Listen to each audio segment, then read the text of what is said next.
Boa noite. Oh, que boa noite gostosa, hein? Vamos aqui para os nossos recadinhos. E boa noite para os amigos que estão acompanhando lá pelo Facebook também. Muitos amigos que acompanham até de outros estados, né? Isso é coisa boa, né? Um aviso: ciclo básico de Espiritismo vai iniciar dia 3/8, das 14 horas às 15h15. Às terças-feiras, início 6/8, das 14 horas às 15h15. E na própria terça-feira, das 20h15 às 21h30. Aberto a todos que queiram aprender o Espiritismo. Duração de 4 meses. Ou seja, começa lá em agosto, finalzinho lá do ano, está concluindo o curso. Tem toda uma noção de que é o Espiritismo, o Evangelho, o Livro dos Espíritos. Aproveitem a oportunidade. Aí quando for lá o ano que vem, lá em março, começa um outro curso, né? São 4 anos de estudos. Olha, eu não me canso de falar, teve gente aí na pandemia que demorou até 8 anos, viu? E concluiu. Estão trabalhando aqui conosco, persistiram, né, Tadeu? Isso que é importante. Venham, faça o curso, maiores informações está anexado nos quadros, está no site do Paz e Amor. Não perca a oportunidade. E aquele tradicional aviso, né? Vamos desligar os celulares. Porque na hora da palestra e das vibrações, vai que ele toque, aí fica ruim, né? Continua a campanha para as cestas básicas, são 350 cestas todos os meses para as famílias cadastradas. Noite dos Caldos. Chegou o dia, sábado, dia 27/7, será no Clube Sampaio Moreira, aqui próximo, às 20 horas, na rua Montserrat, 892. Ainda tem convites na livraria, aproveitem para a Noite dos Caldos. Vocês viram aí que nós estávamos meio conversando até um pouco alto aqui, eu, Ronaldo, Tadeu, aí a turma, é que estamos programando a caravana para Pirapitingui, dia 4/8. Lá em junho não deu para ir, tinha um feriado prolongado, mas praticamente já estamos aí com o ônibus quase lotado. Se alguém quiser ir, ainda temos 6 lugares, pessoal. É um trabalho maravilhoso. A gente sai daqui 8 horas da manhã, 5h30 está chegando de volta, mas é um dia assim de muito trabalho, visitando os nossos amigos. A gente que vai lá não esquece nunca mais, né, Ronaldo? Né, Cida? Quando eu levei a primeira vez a nossa caravana, acho que já vai para uns quase 20 anos, né? Uns 20 anos. E eu comecei menino lá, tem quase 50 anos que eu vou visitar nossos irmãos lá, né? Mas é isso aí. Quem quiser, só dá um alô com a Rai lá atrás, que ela anota lá os dados, faz o contato, a gente se programa e vamos fazer um trabalho que com certeza vocês vão pensar muito no retorno. E a programação de hoje vai ser assim. Só de falar de Pira eu já fico emocionado, né? Leitura da mensagem, Evangelho e prece inicial. Nossa querida, minha amiga, professora Josefina Benedetti, que já está ali. As vibrações, Juliana dos Santos Cabral, concentrada ali, para as vibrações. E hoje o tema, Meu Reino Não É Deste Mundo. Nosso querido Marcos Ricciardi, trabalhador aqui da equipe. Faz tempo que nós programamos, né, Marcão, essa palestra. Lá em janeiro. Então, vamos vibrar muito. Agradecer ao Senhor Deus por mais um dia das nossas vidas. Que é importante agradecer por mais um dia sempre. e de estarmos aqui na nossa casa de paz e amor em Jesus. Muita paz, muita luz, que o meigo Jesus abençoe a todos nós, que possamos sair daqui bem mais tranquilos, serenos e calmos. Vamos lá, Jô?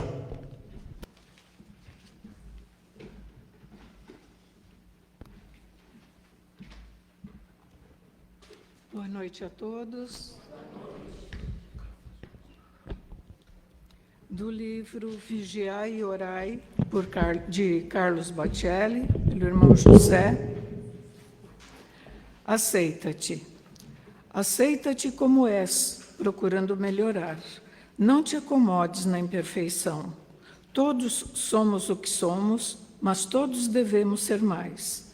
Não te compares aos outros. És uma criação originalíssima do Criador.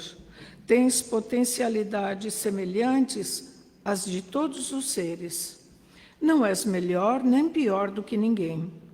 És capaz dos feitos que caracterizam os anjos ou das atitudes que te nivelem ao malfeitor. Tens diversos caminhos à tua frente. A opção é tua. Não te revoltes contra a tua condição. A lama pode ser tão útil quanto o diamante. Aceita-te e não prejudiques ninguém com o teu modo de ser. Do Evangelho segundo o Espiritismo, capítulo 2. Desculpe. Meu reino não é deste mundo. Tornou, pois, a entrar Pilatos no pretório e chamou a Jesus e disse-lhe: Tu és o rei dos judeus? Respondeu-lhe Jesus: O meu reino não é deste mundo. Se o meu reino fosse deste mundo, certo que os meus ministros haviam de pelejar para que eu não fosse entregue aos judeus. Mas por agora o meu reino não é daqui. Disse-lhe então Pilatos: Logo tu és rei? Respondeu Jesus: Tu dizes que eu sou o rei.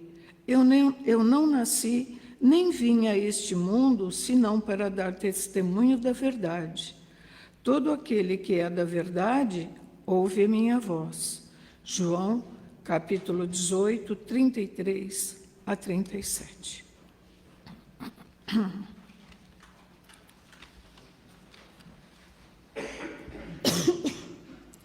Pai de amor e bondade, Jesus, nosso querido mestre, amigo e irmão, espiritualidade amiga, Maria, nossa doce mãe, mentores deste trabalho e os nossos mentores individuais.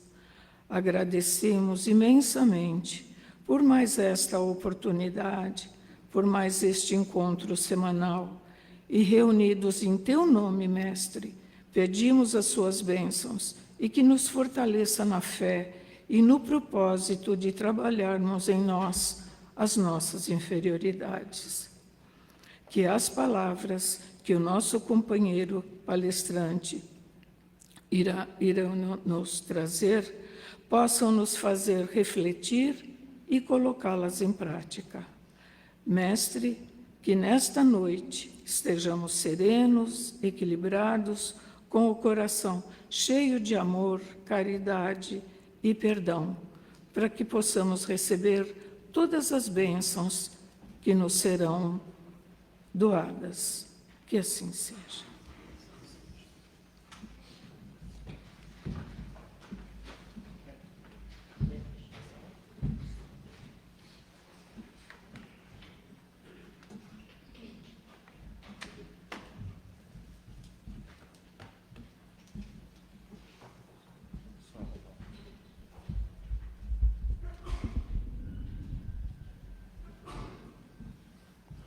Boa noite a todos.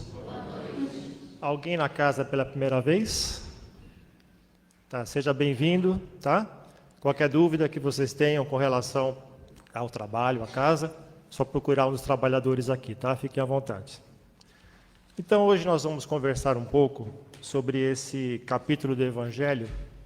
Meu reino não é deste mundo. E como foi lido, né? Esse trecho é extraído do Evangelho de João, onde ele apresenta a prisão de Jesus.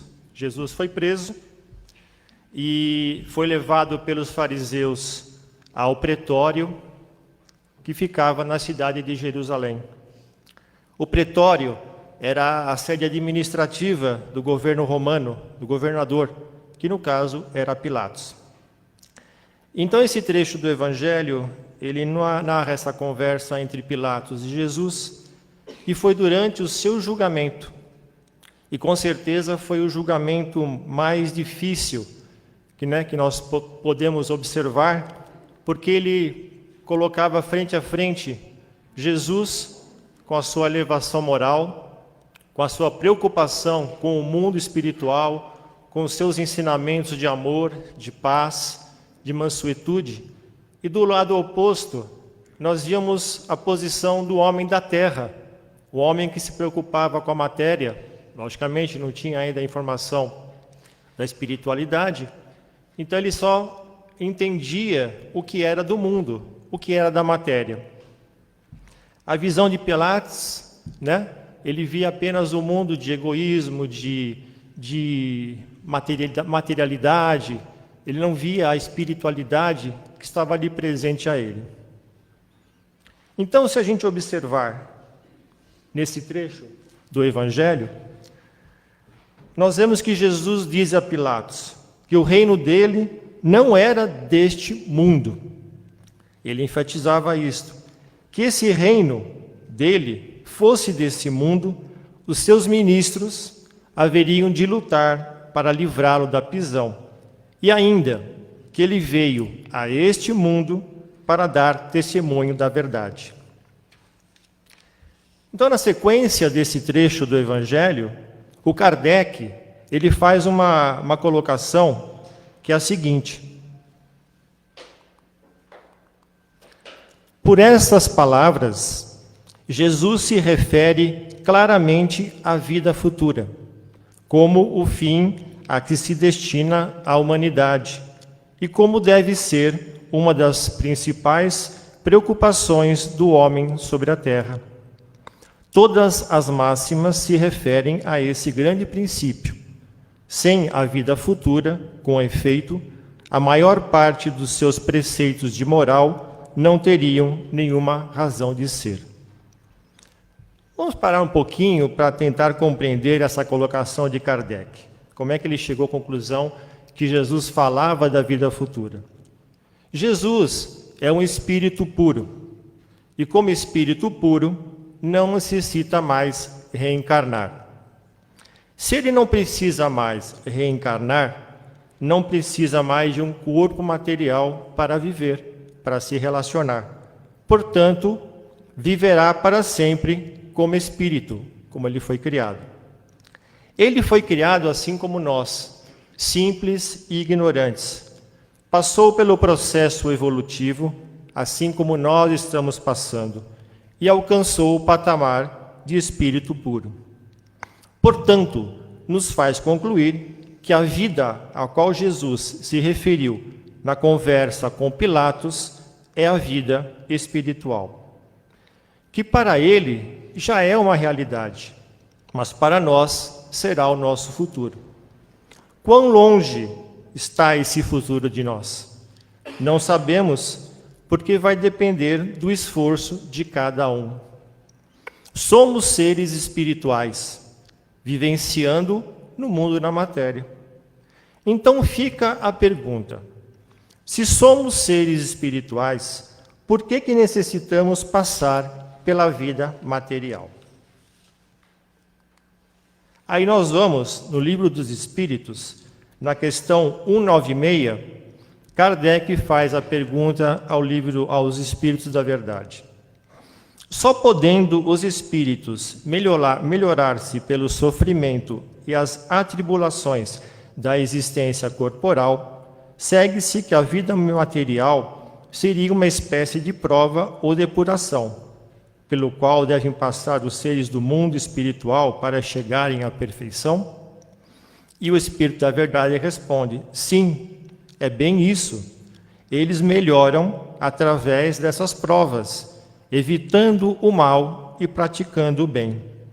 Mas somente depois de muitas encarnações ou depurações sucessivas é que atingem, num tempo mais ou menos longo, segundo os seus esforços, o alvo para o qual se dirigem.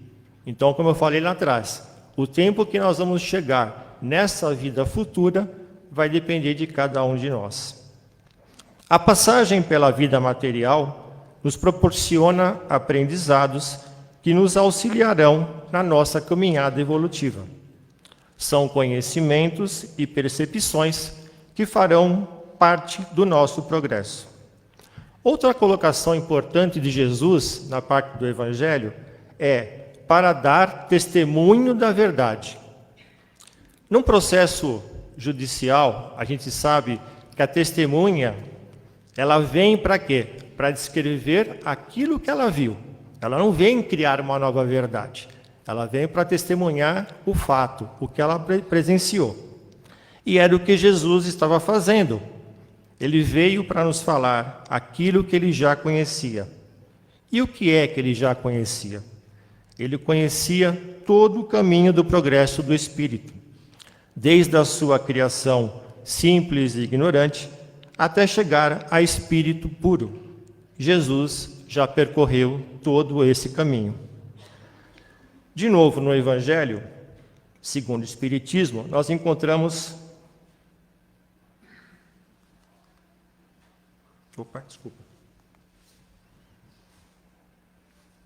Não. Vamos seguir aqui que é melhor. No Evangelho segundo o Espiritismo, nós temos 2 capítulos seguintes a esse Meu Reino Não É Desse Mundo, que é o capítulo 3, Há muitas moradas na casa de meu Pai, e ninguém pode ver o reino de Deus se não nascer de novo. Esses 2 capítulos, eles nos apresentam o trabalho de progresso dos mundos, dos seus habitantes, além da necessidade da reencarnação, para obtermos o aprendizado necessário para progredir e alcançar o reino de Deus.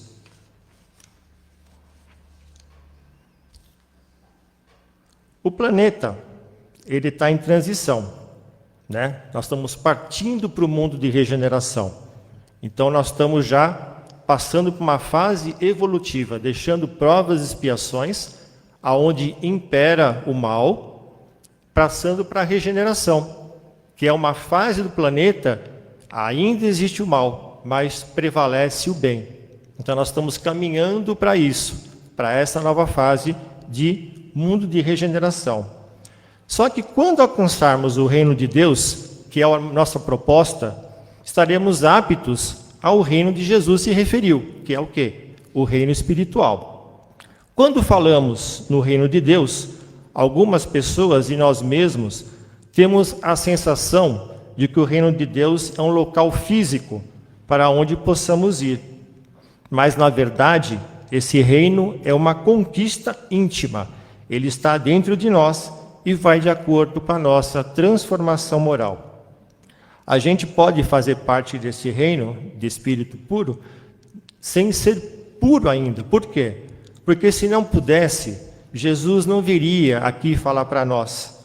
Nós temos que trabalhar pouco a pouco para chegarmos nessa etapa, para chegarmos nessa fase de alcançarmos esse mundo espiritual que é o nosso futuro.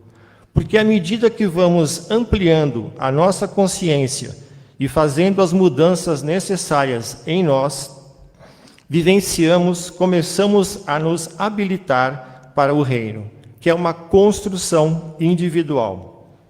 Kardec ainda coloca, de novo no Evangelho, que a ideia clara e precisa que se faça da vida futura proporciona inabalável fé no porvir, fé que acarreta enormes consequências sobre a nossa moralização dos homens, porque muda completamente o ponto de vista sobre o qual encaram a vida terrena.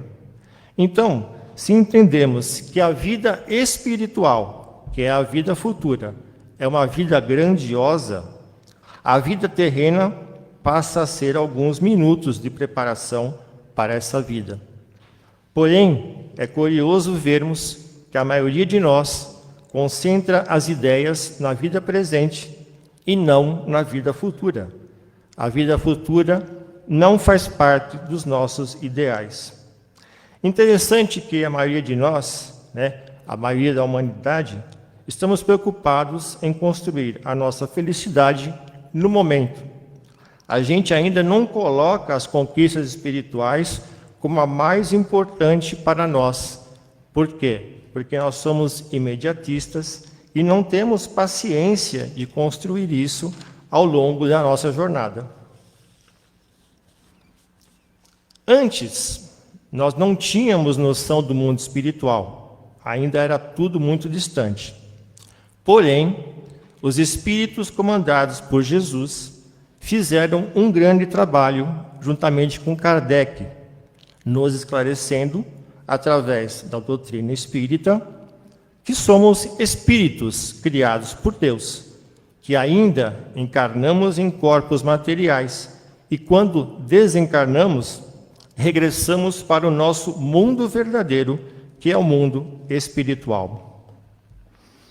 Somos também grandes beneficiados da tarefa do Chico Xavier, com as obras psicografadas de André Luiz e Emmanuel, mostrando para nós como é que funciona o mundo espiritual próximo a nós, aquele que vamos encontrar imediatamente após o nosso desencarne.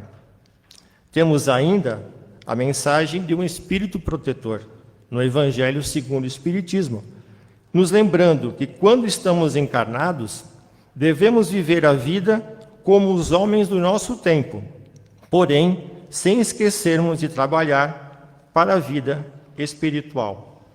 Capítulo 17, item Sede Perfeitos. Não penseis, porém, que ao exortar incessantemente a prece e a evocação mental, queiramos levar-vos a viver uma vida mística, que vos mantenham fora das leis da sociedade. Não. Vivei com os homens do vosso tempo, como devem viver os homens.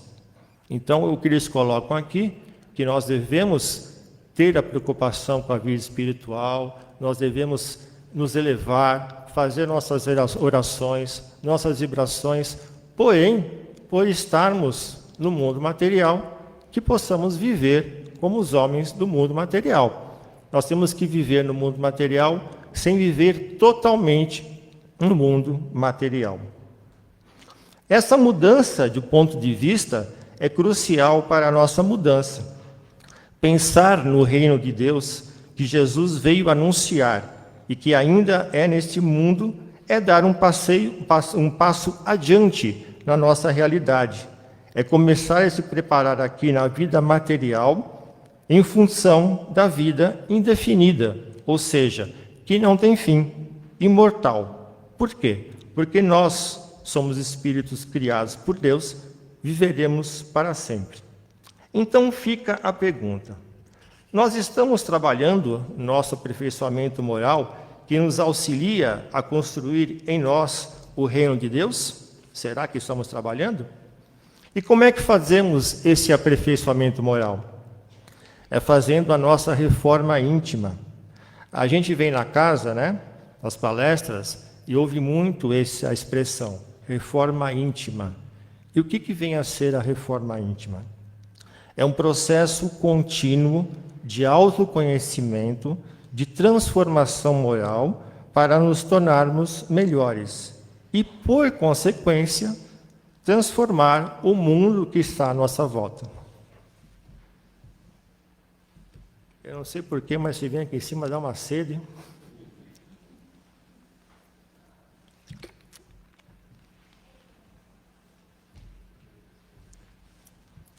Não construir algo novo, a reforma íntima não é construir algo novo, é pegar o que se tem e ir trabalhando o que dá no momento e o que está dentro das nossas possibilidades.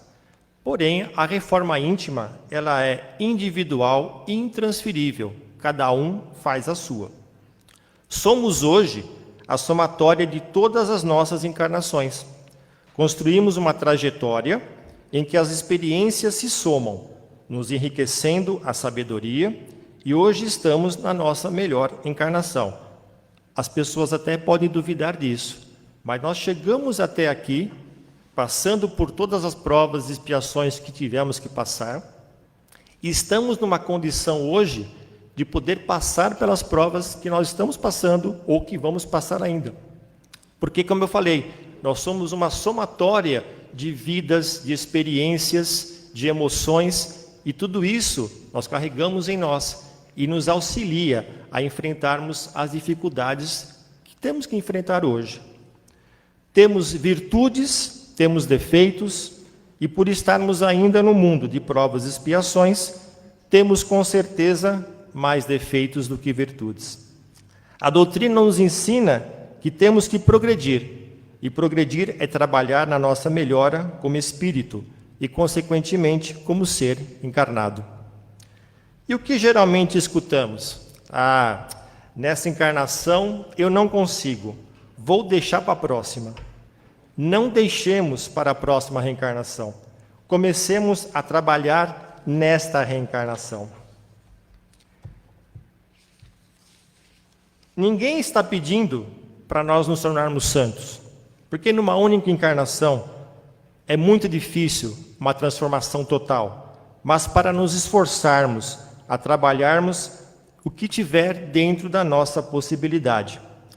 Gente, quem tiver interesse para ver o trabalho que dá uma encarnação, o trabalho que o plano espiritual faz, o planejamento de onde nós vamos reencarnar, a família que vamos reencarnar, os compromissos dos que estão reencarnados conosco, o trabalho todo desses irmãos espirituais, para a gente poder, num certo momento, não falar mais, eu vou deixar para a próxima encarnação.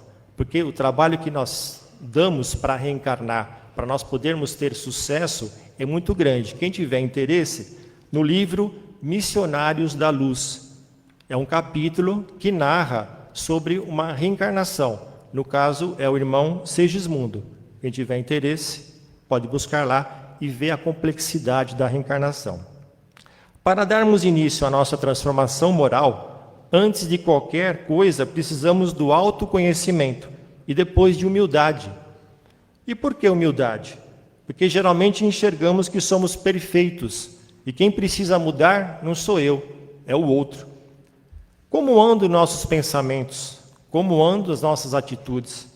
Se a gente não tem esforço de mudar de hábito, a gente não melhora, a gente não muda, porque só tem um jeito de eliminar os hábitos ruins, é construir bons hábitos. O esforço de mudança é um esforço que a gente faz de melhoria. E a gente pode fazer isso, todos nós podemos fazer isso, é só termos vontade. E assim vamos mudando um pouco por vez. Como eu falei, nós não vamos nos tornar santos numa única encarnação. Aí geralmente ouvimos desculpas que justificam porque as mudanças não são feitas. As pessoas geralmente falam, puxa, eu vou no centro, assisto palestra, tomo passe e não consigo me modificar. Acho que tem algum espírito comigo que não quer que eu mude. Ou então, eu tento melhorar, mas tem um familiar meu, uma pessoa que convive comigo, que dificulta a minha mudança. Gente, primeiro, centro espírita não muda ninguém. O que ele apresenta para nós é a doutrina que nos esclarece, nos dá subsídio para fazermos as mudanças necessárias em nós. E, logicamente, o passe, que é o quê? O medicamento que nos tranquiliza, nos dá condições de equilíbrio para o quê? Para os enfrentamentos do nosso dia a dia. E segundo, a nossa melhora não depende de ninguém que convive conosco. Então não coloquemos a culpa do nosso insucesso na nossa mudança, a culpa do outro. Nós fazemos a nossa parte. Se o outro que convive comigo não quer se modificar, é um problema dele, é livre-arbítrio. Eu estou preocupado comigo, eu estou preocupado em me melhorar, de ser um ser humano melhor e, consequentemente, um espírito melhor. Então eu vou trabalhar para mim. Não justifica culpar outra pessoa por isso. Depende apenas da nossa vontade de fazer. Quando temos dificuldade de convivência com alguma pessoa, isso torna a reforma íntima um pouco mais desafiadora, mas não justifica não ser feita. Sabemos que para fazer qualquer mudança, precisamos empreender esforços, gastar energia e sair da nossa zona de conforto, porque mudar dá trabalho, mudar exige esforço. Nós somos seres que nós não gostamos de mudança, então a gente se acomoda, mas nós temos que fazer o quê? A avaliação diária do que nós fazemos, pensamos, agimos, para que a gente possa avaliar, será que realmente eu estou me modificando positivamente para o bem? No Livro dos Espíritos, nós temos uma lição. Kardec pergunta ao Espírito da Verdade: compreendemos toda a sabedoria da máxima conhece-te a ti mesmo? Mas a dificuldade está precisamente em se conhecer a si próprio. Qual é o meio de chegar a isso? Aí a resposta é de Santo Agostinho. É um hábito que ele tinha diário. Fazei o que eu fazia quando vivi na terra. No fim de cada dia, interrogava a minha consciência, passava em revista o que havia feito e me perguntava a mim mesmo se não tinha faltado ao cumprimento de algum dever, se ninguém teria motivo para se queixar de mim. Então, uma dica, né? Para a gente não sabe às vezes começar uma reforma íntima, para no fim do dia, você está fazendo a sua prece, eleva o pensamento mais alto, reflete pelas suas atitudes, o que passou no dia, o que eu podia ter feito de maneira positiva e não fiz. É um começo, é uma dica que Santo Agostinho deixa para nós, tá bom? Espero ter passado para vocês uma mensagem positiva, de auxílio a vocês, e que Jesus possa nos iluminar durante toda essa semana. Obrigado pela atenção.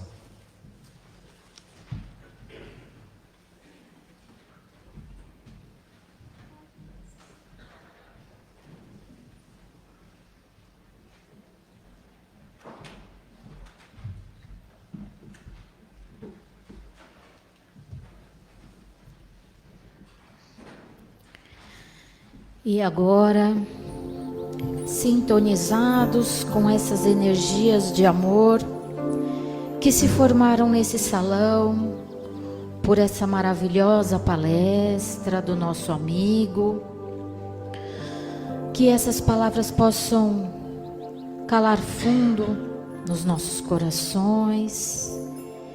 Então agora vamos começar a terapêutica do passe, fechando os nossos olhos, buscando uma posição bem confortável junto ao nosso assento.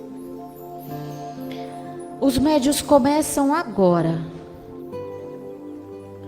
o passe e vamos imaginar o nosso amigo Jesus ao nosso lado, ele nos ajudando nesse processo de reforma íntima.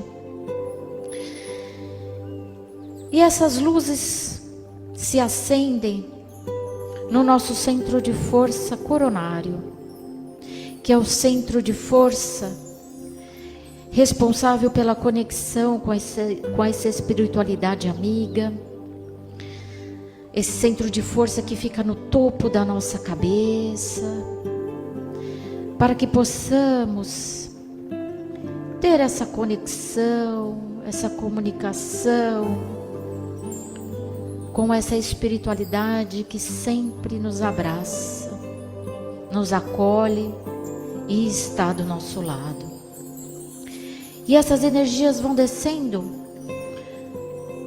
para o centro de força frontal, na altura da testa, responsável pelos nossos pensamentos, para que possamos cada vez mais pensarmos nas nossas atitudes, nas nossas ações, o que estamos pensando, que cada vez mais estejamos abertos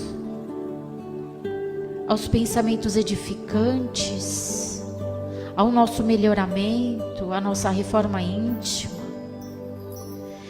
E essas energias vão descendo para o centro de força laríngeo, responsável pela nossa boca, garganta, que cada vez mais possamos falar palavras de amor, de carinho, de incentivo, de motivação, de cuidados, de gentileza. E essas energias vão descendo até esse centro de força cardíaco, esse centro de força maravilhoso, responsável pelos nossos sentimentos, pelas nossas emoções, onde abriga o nosso querido coração. Que ele esteja aberto a essa reforma íntima, que ele esteja aberto ao perdão, ao amor, a cada vez mais trabalhar as virtudes, a elevá-las e diminuir os vícios. Que cada vez mais a nossa sintonia, a nossa vibração seja de amor. E essas energias vão descendo até o centro de força esplênico do lado esquerdo, responsável pela nossa imunidade. Que cada vez mais possamos estar firmes, fortes, valorosos, fisicamente, mas também moralmente, nos propósitos do Cristo.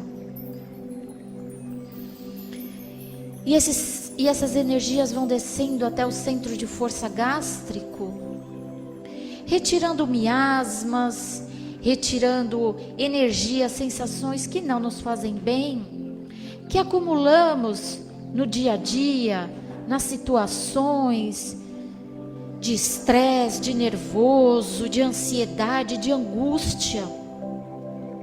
E que possamos digerir, que possamos cada vez mais termos uma direção, uma condução na nossa vida de paz e tranquilidade, cada vez mais.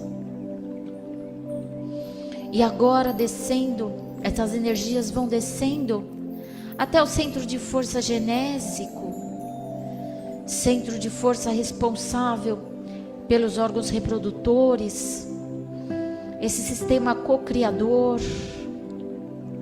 que tudo possa fluir, que tudo possa ser realizado na mais perfeita harmonia, bênçãos e fluidez.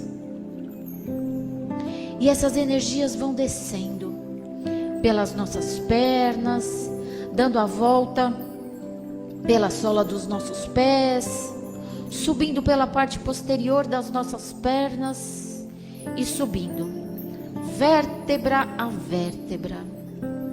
E essas energias se fecham no topo da nossa cabeça, como um ciclo. E assim, reabastecidos, energizados, com o Cristo ao nosso lado, para darmos o primeiro passo, ou mais um passo para a nossa reforma íntima. Já que recebemos todas essas energias, vamos doar um pouco. Vamos doar para alguma pessoa que sabemos que ela precisa muito de um amparo, de uma palavra, de uma mentalização. Vamos trazer ela até aqui em nosso pensamento e vamos imaginá-la bem, saudável, alegre, fortalecida. Vamos doar para aquelas senhoras, senhores, aos idosos que estão nos asilos, que não recebem a visita de nenhum parente, de nenhum amigo, que eles possam receber o calor e o carinho da espiritualidade. Vamos mentalizar também aquelas crianças que estão nos orfanatos, nas creches, que foram deixadas pelos seus familiares, que elas possam sempre receber o consolo, o conforto e o amor em suas vidas. Vamos visualizar para as pessoas que estão nas ruas, em situação de rua, que elas possam sempre receber do seu anjo da guarda o amor, um alimento quentinho, um cobertor quentinho para as noites frias de solidão. Que Jesus possa envolver essas pessoas. Vamos mentalizar os nossos irmãos que estão momentaneamente presos, que eles possam ser abraçados pelos seus anjos da guarda, acarinhando o seu corpo mental, espiritual, que eles possam sentir esse calor da espiritualidade amiga.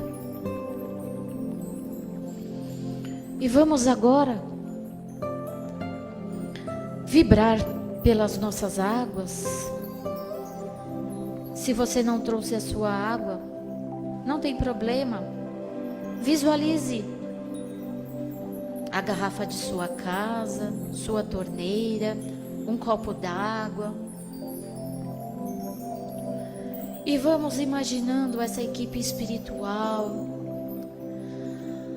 os índios, pretos velhos, caboclos, farmacêuticos, biólogos, médicos da espiritualidade, que buscam nessa natureza rica, bendita e abençoada, o medicamento, o elixir, o bálsamo, para que possamos nos sentir mais próximos a Deus, para que possamos sentir essa presença do nosso Mestre Jesus, nos guiando, nos conduzindo, nos dando a mão e nos falando: vamos juntos nessa reforma íntima. Fácil ela não é, mas ela não é impossível. Precisamos apenas dar o primeiro passo, porque a espiritualidade nos carrega no colo, nos abraça, nos dá bom dia. Que possamos aproveitar e que quando fomos tomar essa água, mentalizemos Jesus, Deus, nosso anjo da guarda, nos refazendo, nos revigorando, como aquele banho de cachoeira que renova as nossas forças e as nossas energias, porque eles carinhosamente retiram da mata, da cachoeira, das cascas, da folha, do orvalho, do ar, das flores e das plantas, o que é de mais puro, mais amoroso e mais benéfico. Que possamos agradecer esse gole de água abençoado e fluidificado que temos. E assim, que possamos visualizar cada pessoa que estiver em um leito de um hospital, ou que estiver em sofrimento, que estiver angustiada, que estiver triste, que possa receber um copo de água fluidificado e lembrar de Deus, do amor de Deus para conosco. E assim, agradecendo a essa espiritualidade que preparou com tanto amor e carinho esse banquete espiritual, agradecemos a Deus a oportunidade da vida, a Jesus esses ensinamentos e essa espiritualidade, esse aconchego, esse carinho e essas bênçãos.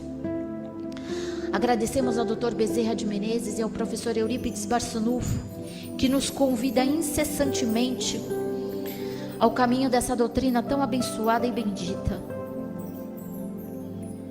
Agradecemos por tudo e que possamos retornar aos nossos lares na proteção de Jesus, que possamos estar aqui na próxima terça-feira, firmes, fortes, valorosos, e que tenhamos uma linda e abençoada semana com as Fonte de luz, paz e amor em Jesus.